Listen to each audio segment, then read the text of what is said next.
Hi, and welcome to the Thank God for the Beatles podcast. If this is your first time, welcome, and if you are returning, it's great to have you back. I'm Karen, and joining me as co-host is my brother Jeff. Hi, everybody. And our episode today features the Beatles' most amazing album, With the Beatles / Meet the Beatles, which is the Capitol release. And quite frankly, it's hard to put into words the impact of this album and how it changed so many lives over the years, over 50 years now. And we're just going to get into the recording of the album, background, interesting tidbits that we have found. And I always like to start off with first impressions. And so when this album was released in the fall of 63, November 22nd, 1963, I was a baby. So I'm coming to this album from a few years after that. And what struck me, number one, was the back cover. And it was the Beatles in their Edwardian collarless gray suits and the Beatle boots. I was fascinated by the Beatle boots. And I think I spent the next, my early childhood drawing Paul's violin bass and the Cuban heel Beatle boots. And what always tickled me or always made me think about things was that Paul's heels in that picture on that back of the album, they're much lower than John and George and Ringo's heels. And I'm like, wow, was that done on purpose? Was that to keep them more John, Paul, and George at the same height? But it was just something that always stuck with me. And so when I would draw the Beatles, I would always have that precision to keep the lower heel. So aside from the amazing music and the great music, it was the impact of the men, of the boys. And so, Jeff, you were present during that time. Tell me about when that album came out, what hit you?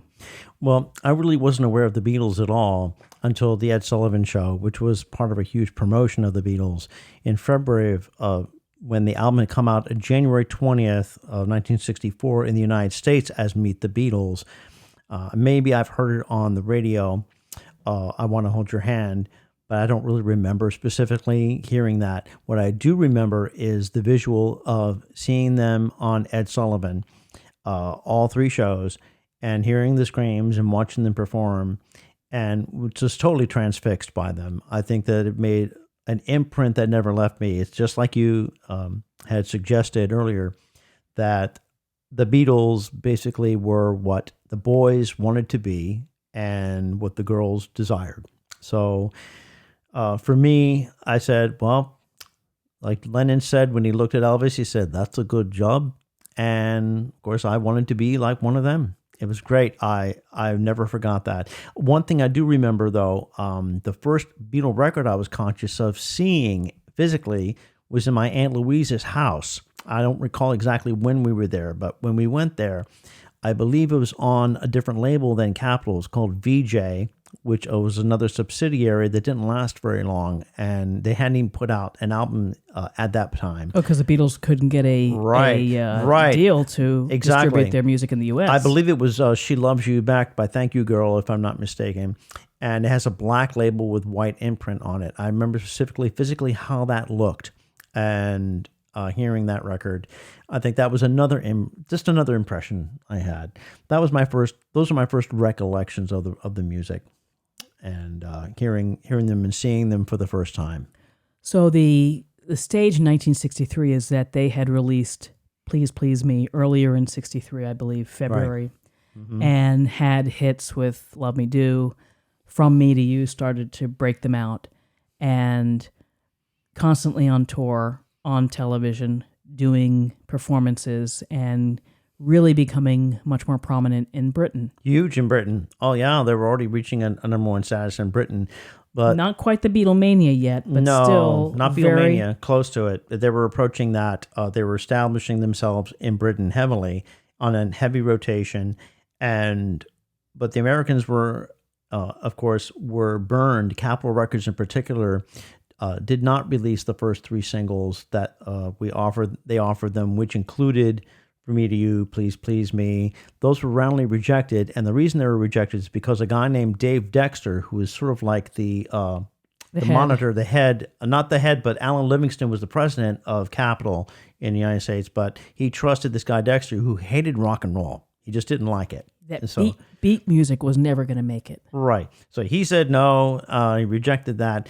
So what happened is what broke the Beatles in the United States, thank God for Brian Epstein, he decided that I Want to Hold Your Hand, that he went politely above Dave Dexter's head and met with Alan Livingston. Now, Alan Livingston had also dismissed them as a bunch of, quote, long-haired kids. They're nothing. Forget it. And so when Brian went to visit him and played him the single, and then that basically changed Mr. Livingston's mind, and somehow he got him to agree to a $40,000 budget. It was $50,000. What I read. Somewhere in that figure. That's a lot of money for that time. Shocking amount of money. And they thought, and he warned him, he said, well, I really don't think it's going to go anywhere. And why? Because British acts in the United States in 1963 did not, a lot of them failed. They just did not make it. The Americans were not ready for it. So I believe that what changed that was because of the unfortunate timing of the release of With the Beatles with President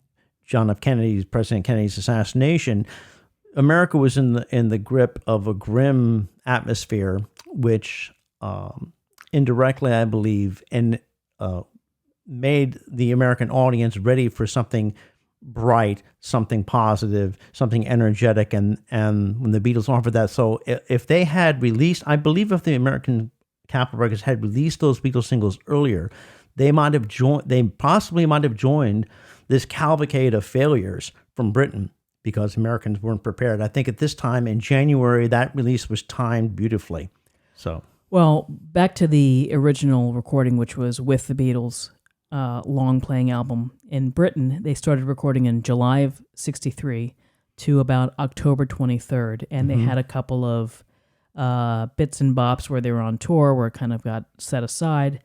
And this is the stage where they start to bring in their own songs, more songs, and where John and Paul are really beginning to focus on their songwriting.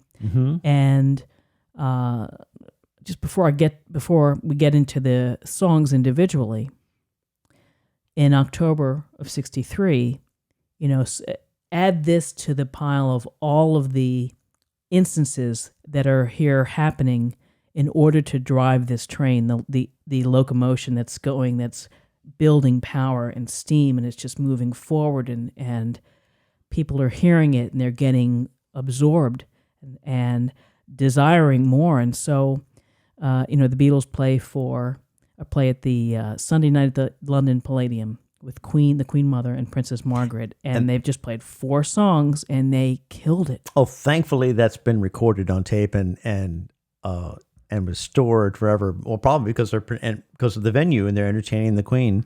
They did a great job, which included Till There Was You. By the way, just so you know that Till There Was You was actually the song that got them the audition for Decca, which was George Martin's label. It was a smaller label, and he wanted to get, his goal at that time was to get another teen idol to sing, and he imagined that Paul, with his voice, would be the lead singer. So they picked a soft song, a cover song written by Meredith Willson, who, for the musical The Music Man. But what you did get to hear, even though it was a softer side, was beautiful guitar work between George Harrison and John Lennon and Paul's vocal.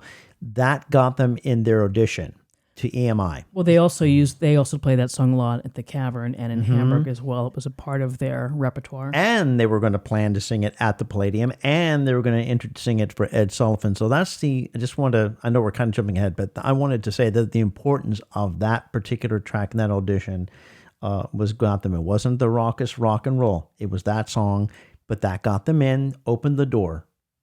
Thank God for Brian Epstein.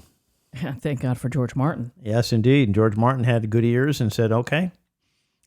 So here we get the With the Beatles album, November 22nd, 1963 in England or Great Britain. And you look at the cover, and the cover is one of a kind. I love that cover. Can I tell you, Astrid Kircher, who was their German photographer, took a similar picture, and this Clearly is when influenced they're them. They fresh. asked for that, Was, yes. and that was their fresh, new French quote long hair Beatle cup, which for that time was they'd had long it for hair. a while, but they'd had it for a while. They'd had it for a while, but that was their long Beatle cup, so they wanted something similar to that, and that was like a 30-minute session, a very quick. No, it was black longer backdrop. than that. It was an hour. They took a few. I said, well, what I read said something else. But And it's the beauty of reading all these different Beatles sources. Everybody has a who's different wrong? story. I mean, who's right and who's wrong? They said it was 30 minutes in and out. Everybody has a different story. Black backdrop. Well, there were a couple of pics from that one where they had a very serious, artiste appearance on that. I love that cover. And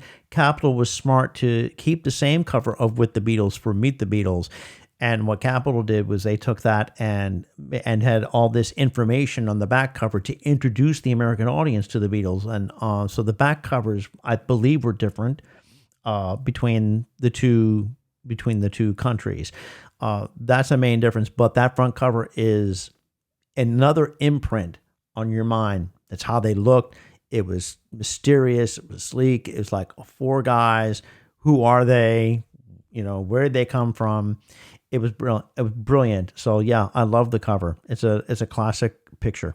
It really sucks you in with that picture, and when you flip it over and you get to read about them, and you also again you get to see them posing in their gray suits and the uniformity of it, but it's the newness of to appreciate the hair, and as I will say, maybe it was just the boots and the hair that did it. I'm sorry, I think it's the boots and the hair. My dear sister, I'm sorry that the boots never moved me. I never cared about the boots or noticed the boots. Come on. I noticed that they all had the same kind of suits on. All the boys in the 60s bought the Cuban heel boots. I didn't know because anything. that's our mother. I was 7 years old. I didn't know anything about the boots, nor did I notice the boots. I just noticed they were all kind of dressed the same. One looked a little taller than the other. They all had friendly expressions. That's what I remember about that cover, and that there was a lot of great information on it promoting them, their already existing success. Also, VJ at that time, when the release of Meet the Beatles, did put out on its own, Introducing the Beatles, which covers the first album we'll get called Please Please Me, has a lot of those tracks on it. So this is, again, the second album the Beatles had made, released in Britain, and then we had an American version that we'll talk about that in a while. But I love that cover. And, even with the Beatles, which I had to get used to because that's not the one I grew up with, I still think it's a great record. So let's go for it. Well, and, if you think about the cover, you think about how many current bands have made a parody of it. Oh, yeah. There could probably be a blog on just all the different people who have done that. So take, for instance, the Ruddles. It's everything. All the covers. There's a lot of covers. Artistic covers, and it was simple, elegant, well stated, in black and white, just like A Hard Day's Night was. We got to see the Beatles at first in black and white. I wonder what it would have been like had I seen them in color, because in black and white it made them almost otherworldly. I think it kind of added to that element of mystery. I think that it worked. Well, we're kind of getting off the topic, but the Ed Sullivan piece was the brilliant stage construction. Mm-hmm.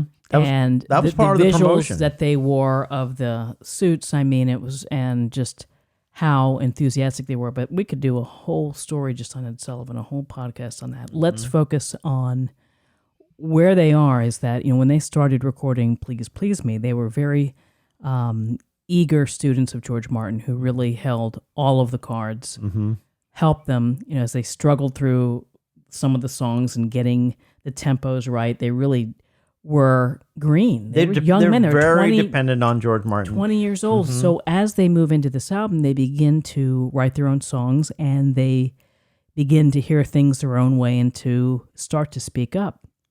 So when we lead off with the Beatles, the British LP, it starts with It Won't Be Long, which is a John Lennon song, and I think it starts off with the beautiful guitar pling whenever No, that's that bling. Oh, that was All I've Got to Do. You think All I Got to Do? Because I listened to that like 10 times. Actually, a day. this was intended, I think, George Martin. You also have to mention that the Beatles had the luxury with their second record to use a 4-track, even though EMI had reserved that mostly for classical and other types of recordings. The Beatles insisted on having the full range of the 4-track recording to please their fans. They wanted to improve even at the start. I think that was just for I Want to Hold Your Hand. No, it was extended into the album.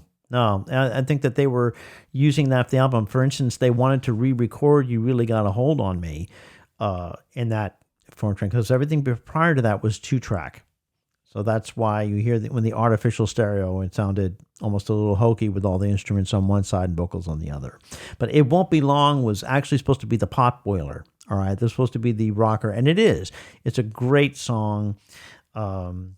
And it's got a great vocal, call and answer type vocal. I think that that's heavily influenced by the R&B that they were listening to at the time, American R&B. And I think it infiltrates their vocal styles, the call and answer. It won't be long, yeah, call and the end. And I think that was going on kind of like with the Motown sound in the U.S. as well. And that's kind of where I get that from. It won't be long till I belong to you. Since you left me, I'm so long. It's a great vocal by John, and John heading it off. And I think what you have in the pattern here is it starts off with original songs in a series of at least 5 original songs before they get to a cover song, which introduces the Beatles as songwriters, as pop songwriters, and what a lineup! Interesting fact about "It Won't Be Long" is that it was the first song that Neil Young performed for an audience. It was the high school cafeteria concert, which he also, I believe, sang "Money." Thank God you read all this stuff. I had no idea about that. Well, kudos to Neil Young. I like him even more now. So.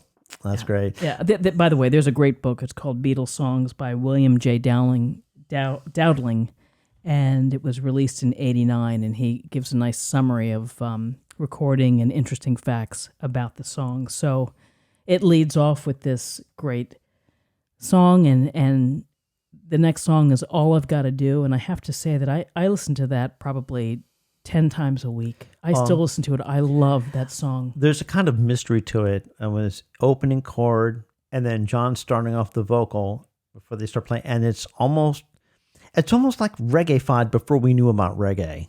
And again, I think that's very Motown, the whole thing. I think that John Lennon purposefully aimed for that. He wanted to sound like Smokey Robinson, yes, and he did. In fact, they cover a Smokey Robinson song literally.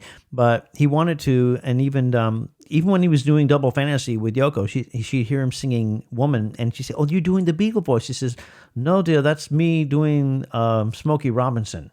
Okay, because the Beatles were trying to sound like Smokey Robinson, and on that song, "All I've Got to Do" with great chords and a great vocal, and how it builds, it's just, for me, one of my very favorite all-time songs. It's one even I like to perform. So, well, the energy that they have in it between the drums, the bass drum, Paul's bass lines, and the singing, I mean, it's unlike, I think, it's just unlike anything else that you would have been hearing at that time. And the backing vocals, too, are tight. And on it, they created all that. That's their own song, so they built that up. It's beautiful. I love it. And speaking of that, I mean, I don't know what else I can say about "All I've Got to Do." If you guys don't know that song, go listen to it now. Okay, look it up, listen to it. You're going to love it like we do. "All My Loving." That song, "All My Loving," that's the next in line. And "All My Loving" is, again, introduction to Paul. And Paul wrote the lyrics first, which was unusual for him, and brought the lyrics, and then came in with the music. And talk about a great song that was written. I mean, it was buoyant, it was fun. It's for perhaps a new love, which was happening in his real life. And I'm just trying to think of what George Martin was just thunderstruck. It's a great love song, actually. It's a great love song that's taken and played and performed as a dance number. ebullient dance number. But you could take that same melody, close your eyes and I'll kiss you, tomorrow I'll miss you, remember I'll always be true. Typical love song lyrics, but taken in the context of a great melody, one of the best melodies I think he's ever written. And then you could do that slowly or quickly. I think it stands as an early heralding of what was to come. Paul's genius coming out in that song. And not only that, but the bass playing, the walking up and down. I mean, the scales. It's just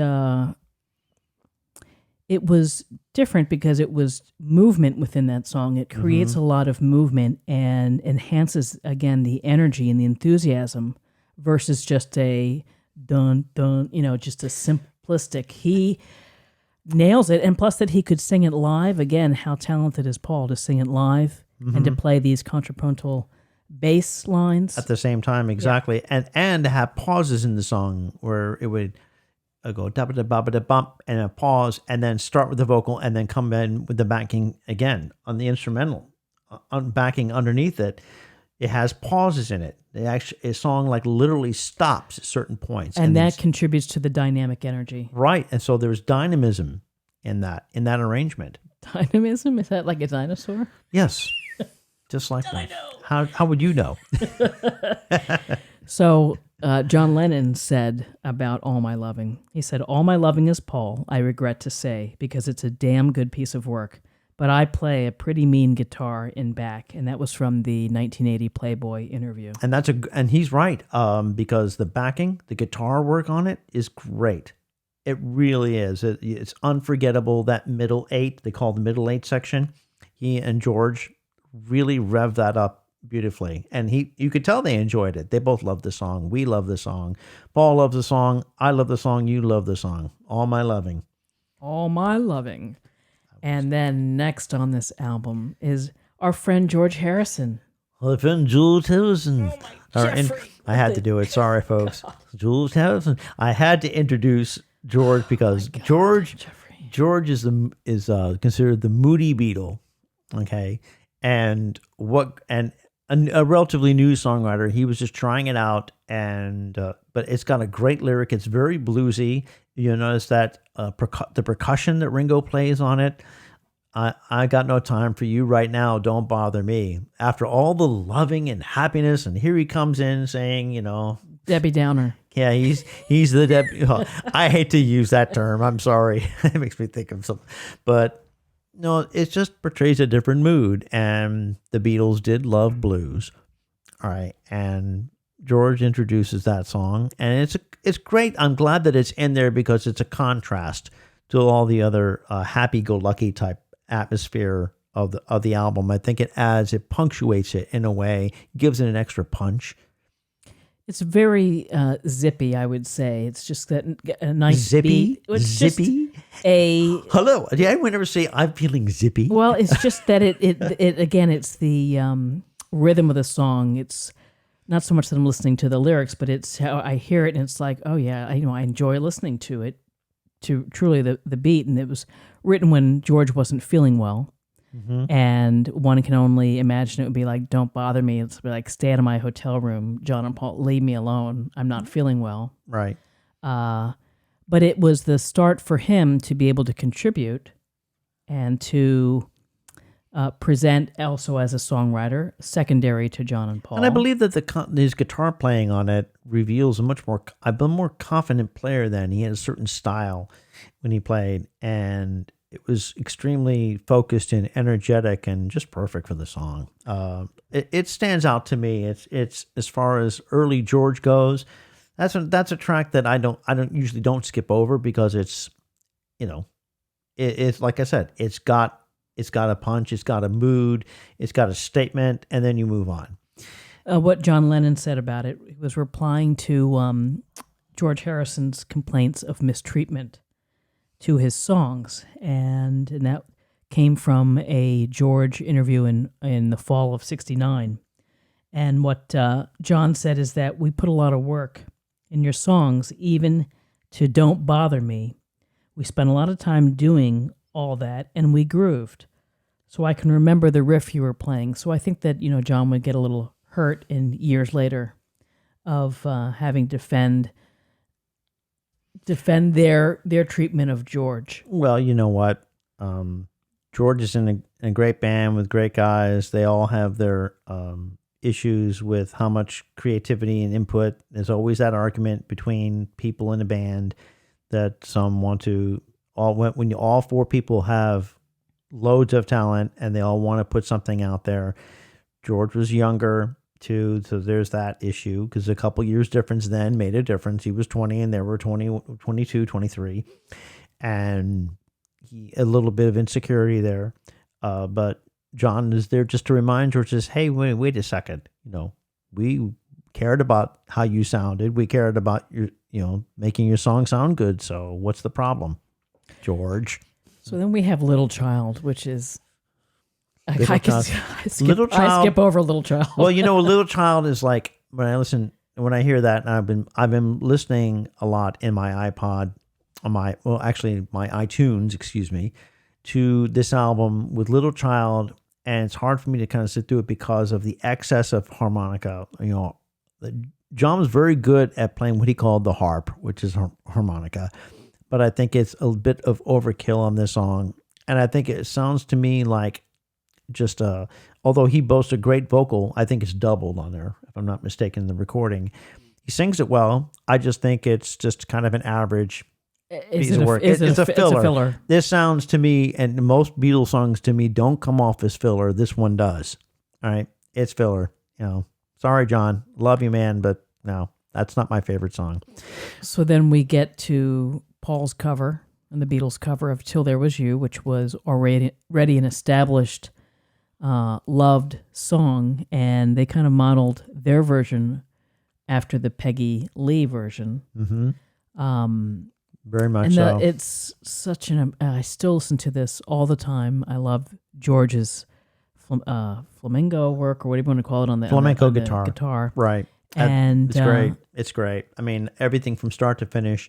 It again is it's a perfect ballad to offset all the high energies, like a breath, a pause, to show, and also to showcase Paul as a young, vibrant vocalist. His vocal's very earnest.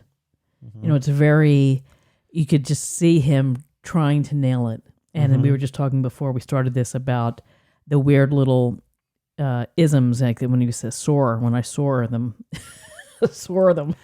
No, I never soar them at all.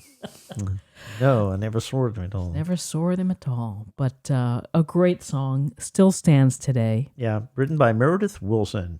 And again, that we have to say that got the Beatles their audition, and they loved it. They performed it well. So, and you got all the girls swooning. Come on, for Paul. So what's interesting is that on July 30th, they had this session at Abbey Road that they recorded "It Won't Be Long," "Money," "Till There Was You," "Roll Over Beethoven," and "All My Loving."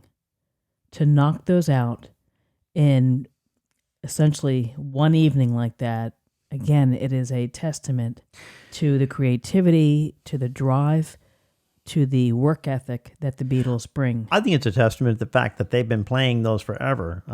Some of those songs, they've been playing a great deal. They probably were playing it in live for a long time. So yeah, they obviously had rehearsed these and were ready to roll. It wasn't like they were building songs that much from scratch at that time. I think they were bringing in tunes that they had ready and were ready to perform. You had to be, because of studio time, you didn't get that much time. And the conditions of the recording, 2 or 4 track, you had to go fast.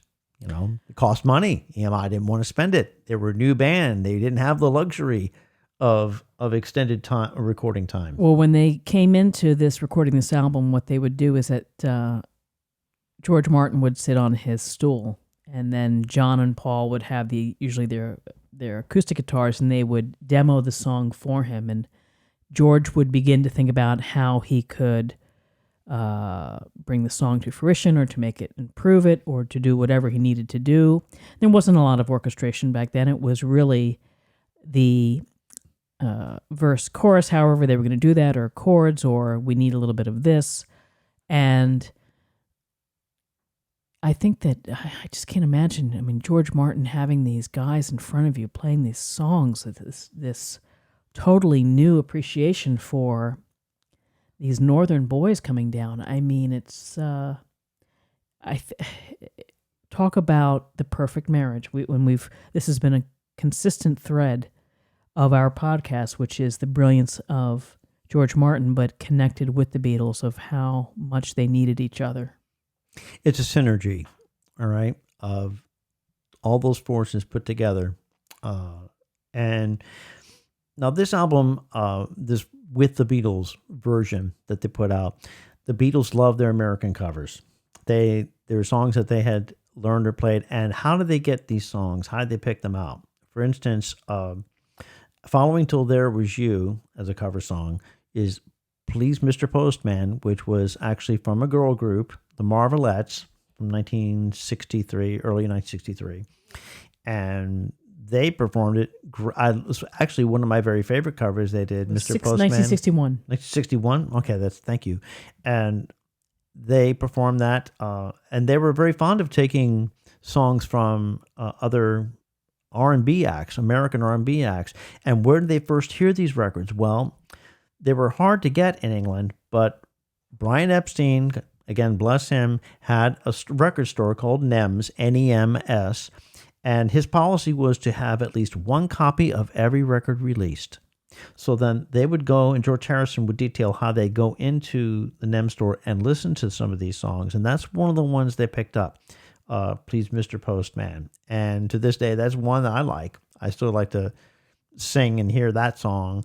I love the backing vocals on it. So it's just great, and it's fun. Great. It's just so much fun to listen to. Right. Look and see. And I think it's relevant today, given what's happening with our postal service. I'd like to put that song out there again. Please, Mr. Postman, look and see if there's a letter in your bag for me.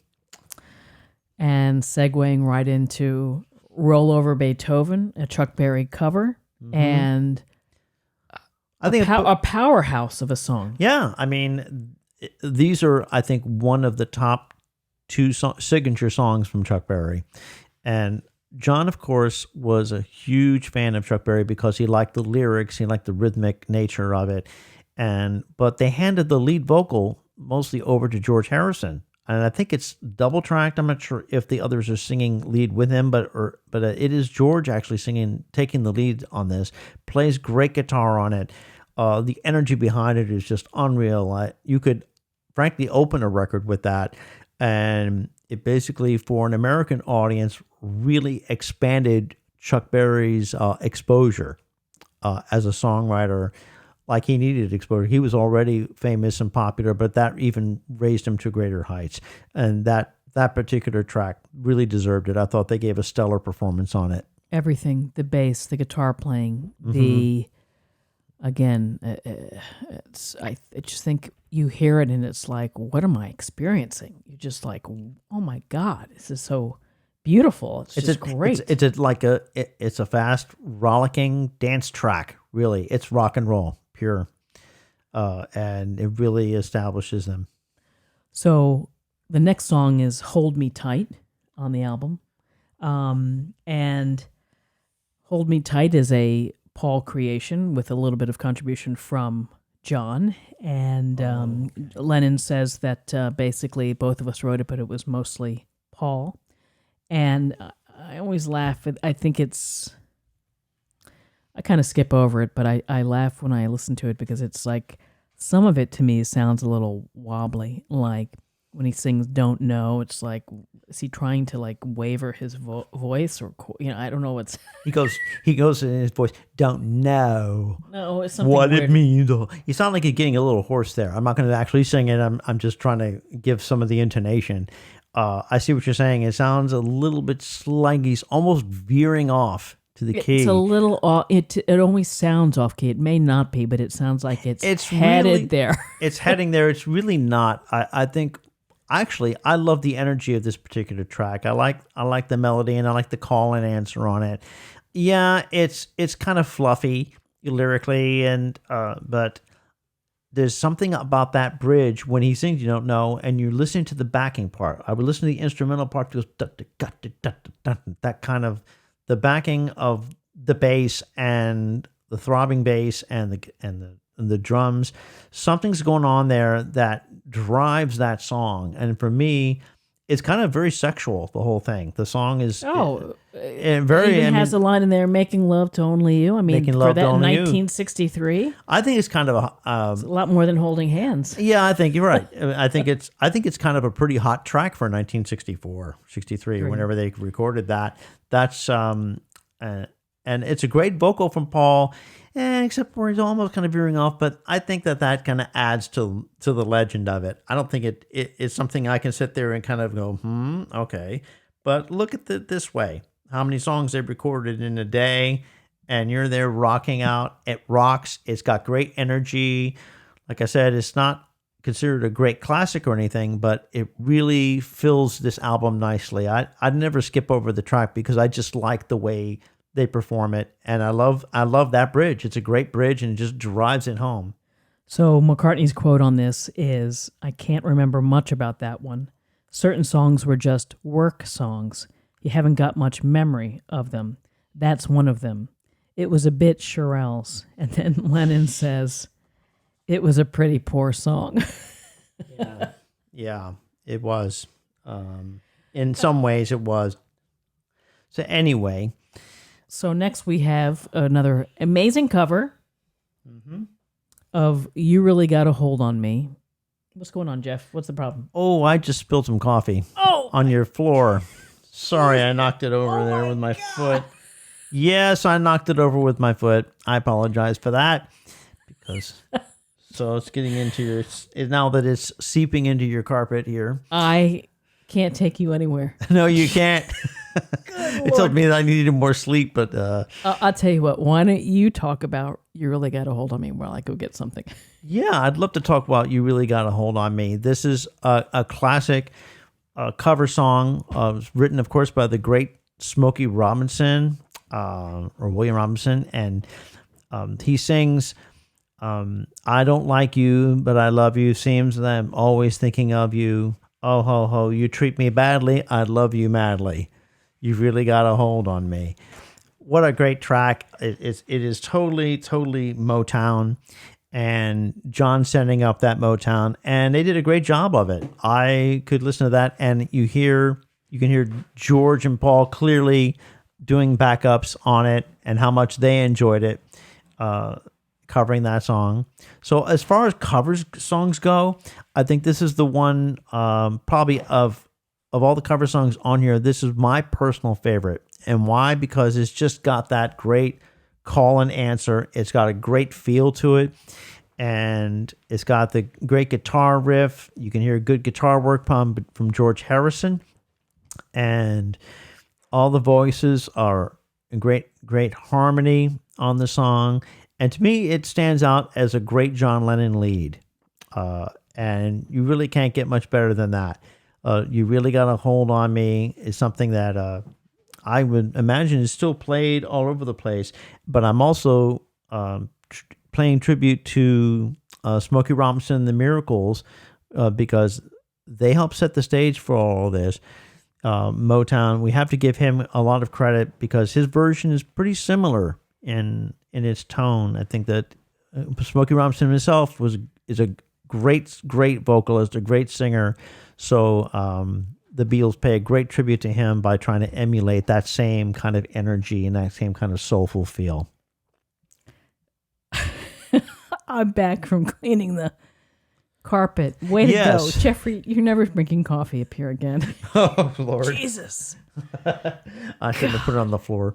I love "You Really Got a Hold on Me." Yeah. It's just, John's voice is magnificent. It's very sexy. It's very sexy from a female perspective. Oh, yeah. And I think Smokey should be very proud of that song. I'm sure he is. I think hopefully he made a lot of money on it too, being covered by these guys.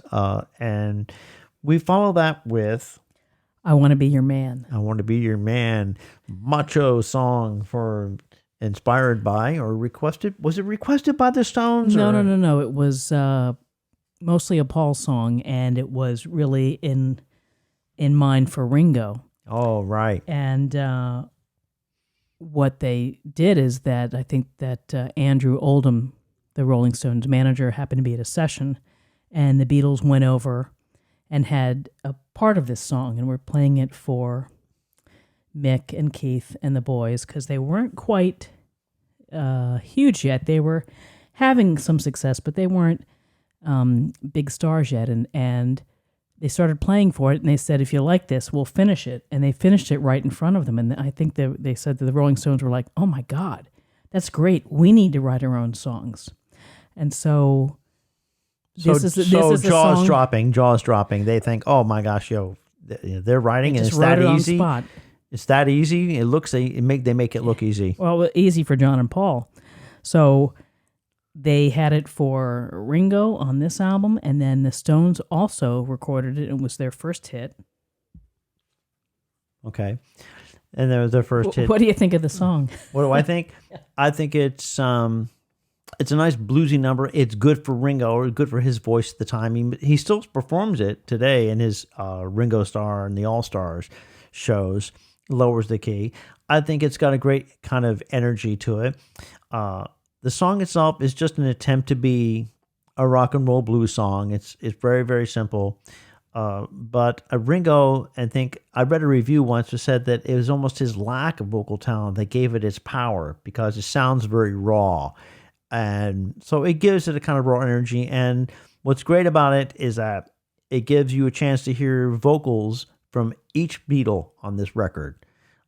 You'll notice that, and I think that was important. And that was important. I think that when you're introducing the band, and this also appeared on the Meet the Beatles version, but you're hearing all four singers.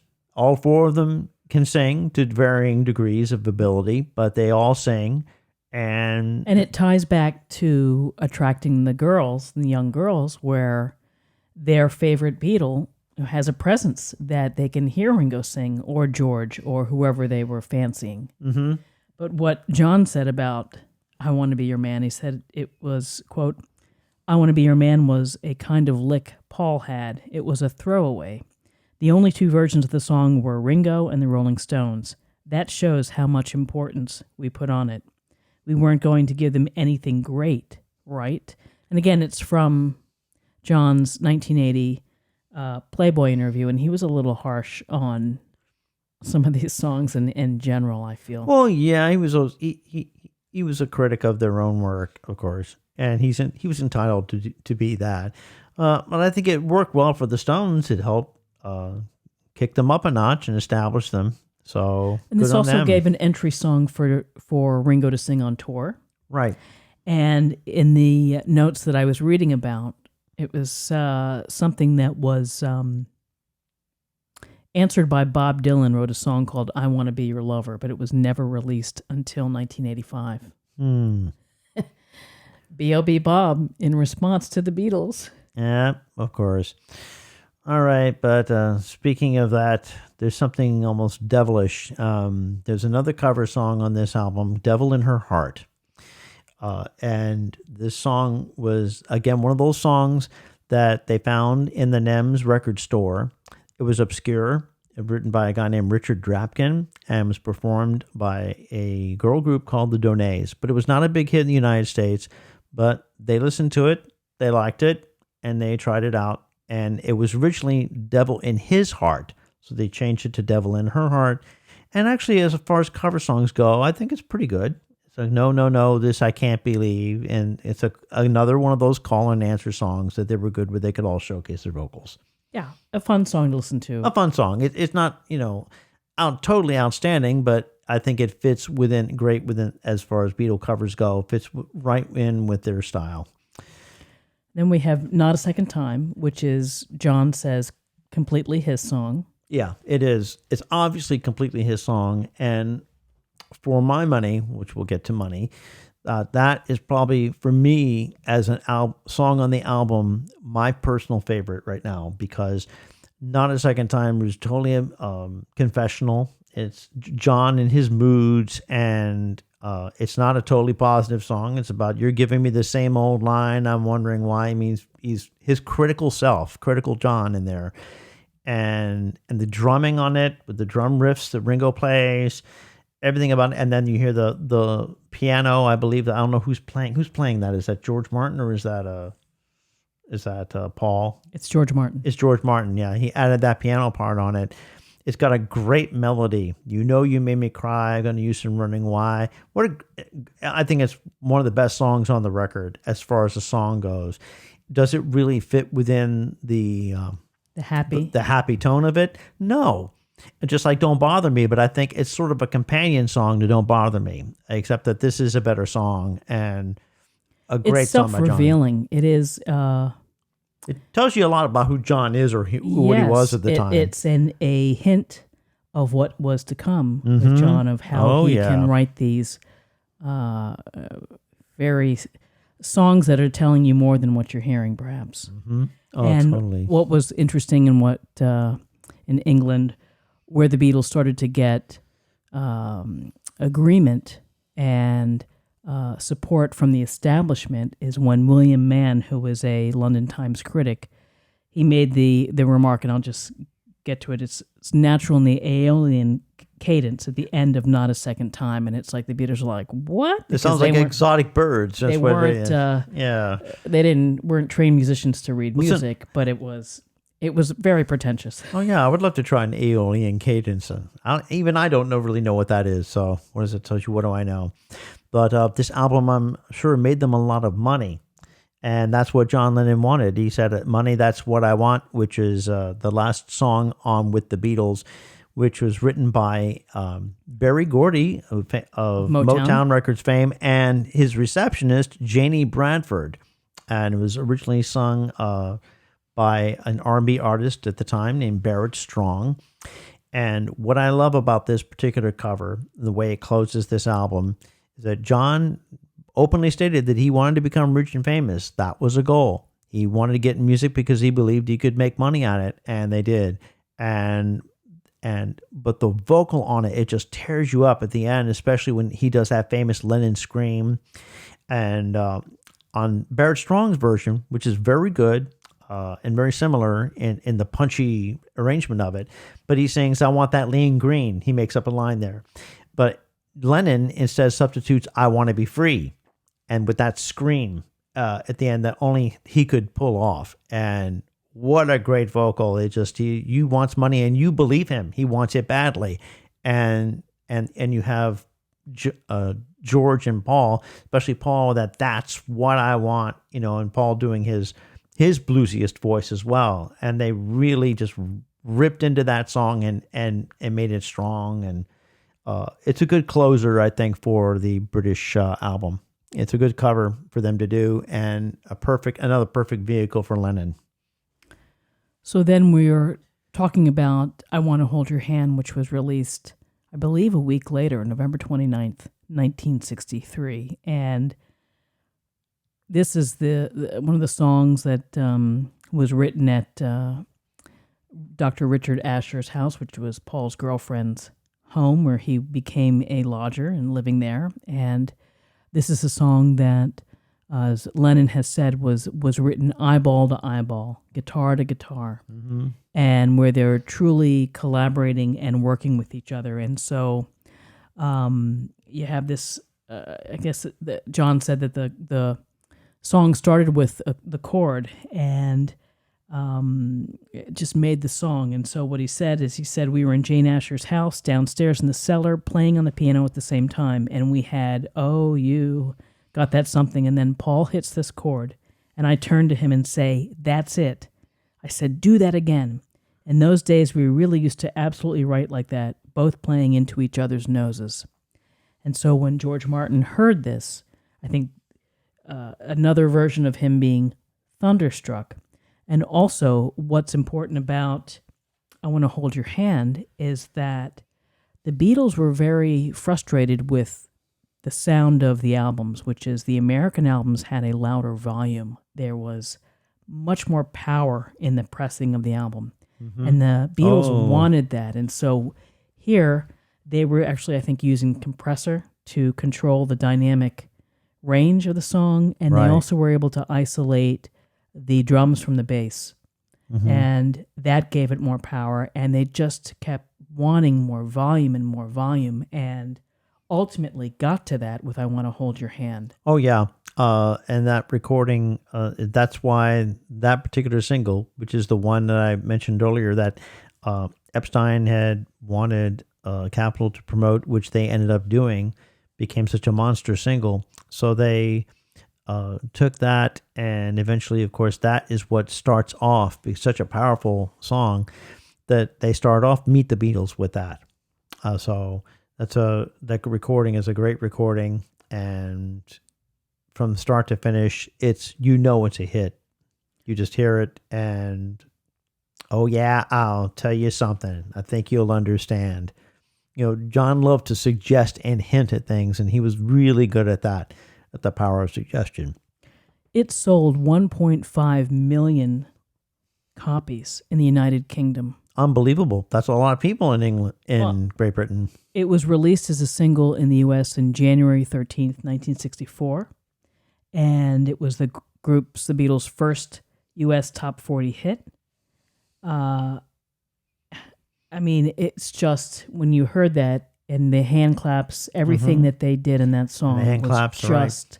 It's a monster single and a monster song. And became their first number one, which they learned about when they were in Paris, having to do shows and record German versions of She Loves You and I Want to Hold Your Hand. And they were in Paris, and they were all sitting around the table, and there's Brian Epstein with a chamber pot on his head. They're really celebrating. It was unbelievable. That was their goal, to become number one in the United States. And they did. So it got to number one. And I think that Capitol, in its wisdom, was really smart in the way they arranged their introduction to the American audience of the Beatles. And my introduction to them was this album, which basically cut out, I think, 4 of the cover songs. They only left in Till There Was You, and thought the American audience would be more impressed with the songwriting of these young men, and they were right. And the sound quality, as far as I'm concerned, I compared the two. I went and listened to the sound, like you were talking about, the compression, and you can kind of hear it on With the Beatles. But when you play the Capitol album's release that was put out, everything sounds louder, punchier. The vocals are more fully present, and you're totally engaged in those songs. And they kept the order almost pretty much the same, but they threw in... it leads off with I Want to Hold Your Hand. Right. I Saw Her Standing There, which again is another song that is just powerful. Blows your mind. In the bass riff, the drums, his vocal, and if you're a young girl in 1964 with this album, looking at these boys and then hearing this, and you know what? Your mind is blown. Your mind is blown. Done. Your mind is blown. You are dumb. You were going to scream. Yeah. The rest of your life, you can't get them out of your head. And Capitol was smart enough to take This Boy, which is like sort of like Their homage to the Everly Brothers. Homage to the Everly Brothers, and it's almost, I almost think of it as like the modern boy band. I mean, they were polished and cleaned up when they came to the U.S. with the suits and everything. They were rough boys before that. So, and this was a perfect presentation, This Boy, and then they go into It Won't Be Long, All I Gotta Do, All My Loving, Don't Bother Me. All the order is kept very much the same, and it ends with Not a Second Time, which I thought was a great ending to the album of Meet the Beatles. So basically, they left Until There Was You, and there was a strategic decision, because again, they played that for Ed Sullivan, they played the London Palladium, so they left that one in as a contrast, but the rest of the album intact is completely the American version. Not to knock the British one, because it's fantastic, but the American version introduced the American audience, meaning yours truly, at age 7, to the Beatles, and that was the best introduction I think I can imagine. I was totally mind blown by that. If you look at the number 1 in Paris, number 1 in the United States, and for like 50 weeks, I mean, it's just 50? Really, that long? I think the song "I Want to Hold Your Hand." I'd have to double check. It's a lot of information. It's a lot of information. But here's some interesting things about "I Want to Hold Your Hand." We know the legend that Bob Dylan thought that they were saying, I get high, which he was shocked to find out that from Brian Epstein that they had never smoked pot at that time. So it wasn't, I get high. I guess they weren't hipsters enough yet for old Bob Zimmerman. But And remember this Teddy Pendergrass, the soul singer from the U.S., yeah, he was a junior high school student, and he said that I Want to Hold Your Hand brought the Beatles into the black community. As a musician, Pendergrass looked beyond the group's media trademarks, the hair and the style of dress, and heard the originality in their music. He credits the Beatles with inspiring his own musical development and independent growth as a performer. and that's a great compliment coming from him. Another one that he admired. Well, there's a mutual admiration society. All I can say is this record, which also I think was culminating in the appearances and between the touring. They completed most of this album in '63, I believe, but then it was repackaged for the American audience because, again, we had to be introduced to them. And what an introduction. So for me, this was the Beatles' first album. Then I went back and retreaded all the other stuff after. So that led to all the American versus British versions that followed for a while. Which is confusing. Yeah, it was. But, because we think in terms of Meet the Beatles and then the second album, which has like Money on it and Right. the other one. So, Right. Listen, this album and what was happening with the Beatles, the world perhaps was ripe for this, that we needed something like this, but let's give credit to where credit's due, which is to George Martin for appreciating how to manage and to produce the hits. And not only were they producing the hits for the Beatles, but it was also the Liverpool crew that Brian Epstein managed. Billy Kramer and the Dakotas or something, and Right. the other groups as well. And so they were getting known as songwriters. They were becoming more involved in the recording process. And I believe, what is the song that ends in the sixth? I want to say, is it She Loves You? The chord at the end that George Martin wanted to change. And they would not let him change it. Let me just look at my notes here for a second. Okay. On She Loves You. Yes, that is. It ends in a six. It's the great chord at the end. Right. And of course, in traditional music, and Martin's like, no, you can't do that. And they're like, no, that's the hook. And here's McCartney and Lennon understanding this is how you get people in.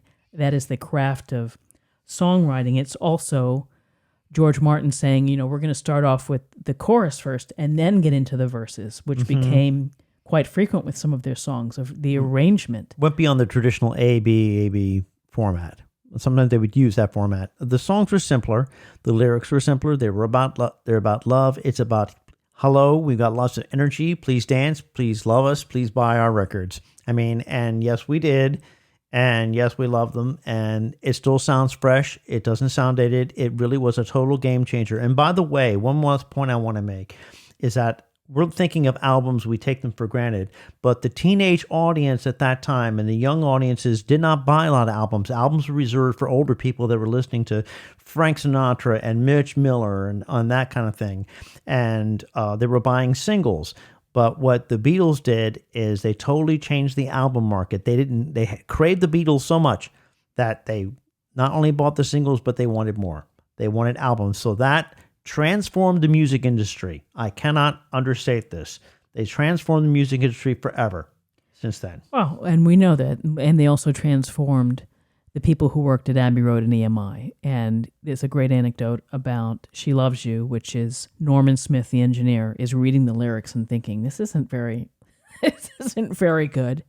And then he hears them put it together and to play. And he said he was jogging and dancing in the control room. Mm-hmm. That if you can turn over the folks who've been recording this music for a long time, I think of them as the divine aliens that came in and just totally got into our consciousness, our subconsciousness, and here we, as middle-aged adults, there's still such a part of our life that we are spending this time to devote to our love of the Beatles. Well, we're still talking about it. And I can tell you that for me, it totally changed the way I looked at music and entertainment, and it became the template for everything to follow. It literally just became did. the excitement of their next song.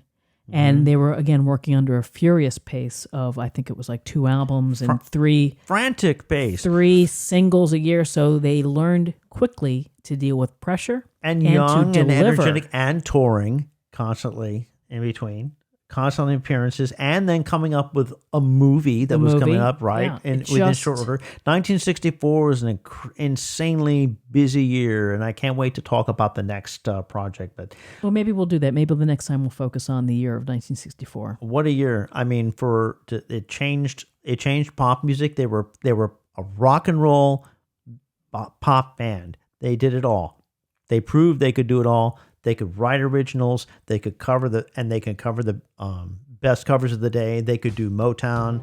They were unstoppable. Well, I think that's what we'd like to say about With the Beatles, Meet the Beatles, and our influences and our love of this album and the songs and the Beatles themselves. And Jeff, I'd like to thank you for spilling your entire coffee cup on my carpet, which I now have to go back and try to fix. Oh, sorry. But in any case, thank you so much for listening today to the Thank God for the Beatles podcast. We are available on iTunes, Spotify, Amazon Music, Anchor, and other platforms. We also have a YouTube channel, so if you want to listen to it on YouTube and look at some pictures from the time of the recording of this album, please check it out, subscribe, and do all that good stuff. We really appreciate all our current listeners, and welcome. We enjoy. We hope that you're enjoying this as much as we do, because, like I said, these podcasts are generally within a phrase of an hour. But you realize that once you get going, we can keep talking, and that's what we're going to do in future episodes. Well, perhaps we're just windbags. But on that note, yeah, we'll see you next time. Take care. Bye bye. Bye bye now.